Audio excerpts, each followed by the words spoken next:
I have for many years argued that there has been a kit car version of any kind of car you can think of. In the boom period of the 1980s and 1990s, this was certainly so. This is the Hensen M30. Every inch the muscle car. Jaws dropped when it first appeared in 1983 for all the right reasons. It was produced between 1982 and 1985 by Hensen Automotive, founded by Hugo Henriksen. It was known as a robust wedge-shaped sports GT car that utilised Mark I Ford Granada components. It is said that Hugo had a dream of designing and producing his own GT car. The difference between him and the rest of us mere mortals was that he went ahead and did it. Mr. Henriksen is an interesting character.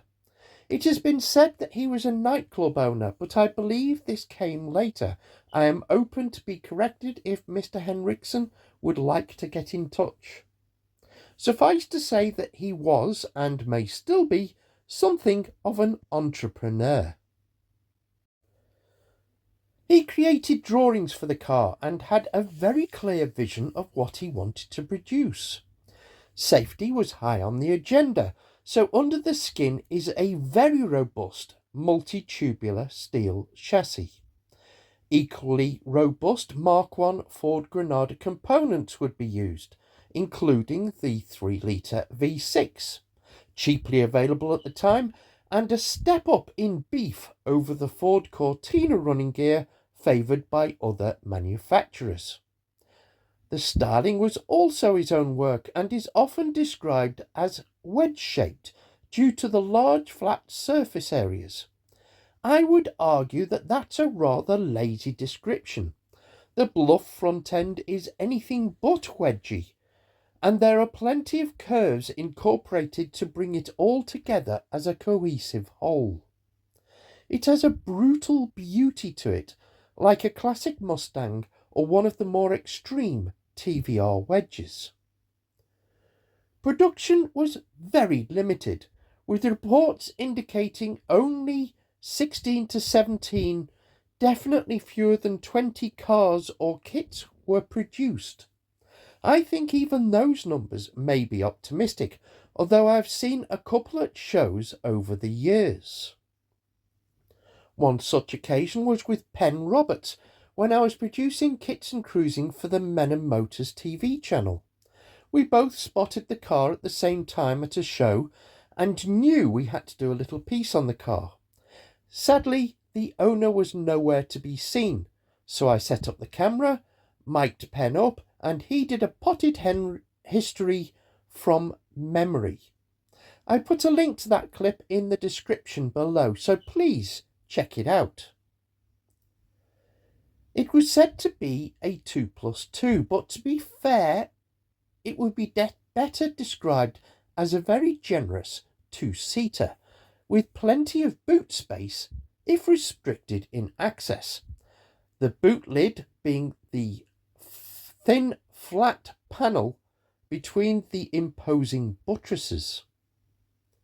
It hailed from a time when a sheet of photocopied paper constituted a build manual, prior to the industry becoming more professional. So fair to say the build was a challenge. But if you managed to finish one, what a car! The M30 wasn't supposed to be the last word either. The kitcar magazines excitedly reported plans for an M70. Basically the same car with a big block American V8. 7 litres no less. No doubt about the chassis, and the Granada running gear could definitely handle it. To my knowledge, there were no M70s completed, which is a shame. In 1985, the project was sold to Eagle Cars. Hopes were raised that this would add numbers to the M30 production tally, but they quietly shelved it and didn't produce any.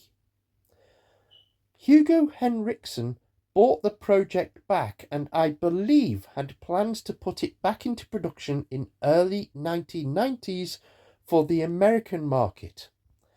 That seems not to have happened though, and the trail goes cold. From time to time an M30 surfaces and wows people just as much as it did all those years ago.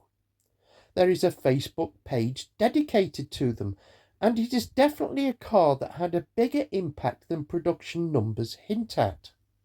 It is a tribute to one man who had a dream and managed to make it happen, and I, for one, salute him. So what do you think of the Hensen M30? Do you or somebody you know have one still on the road?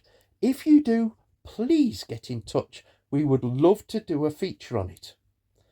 Share this video with like-minded friends and do leave a comment below.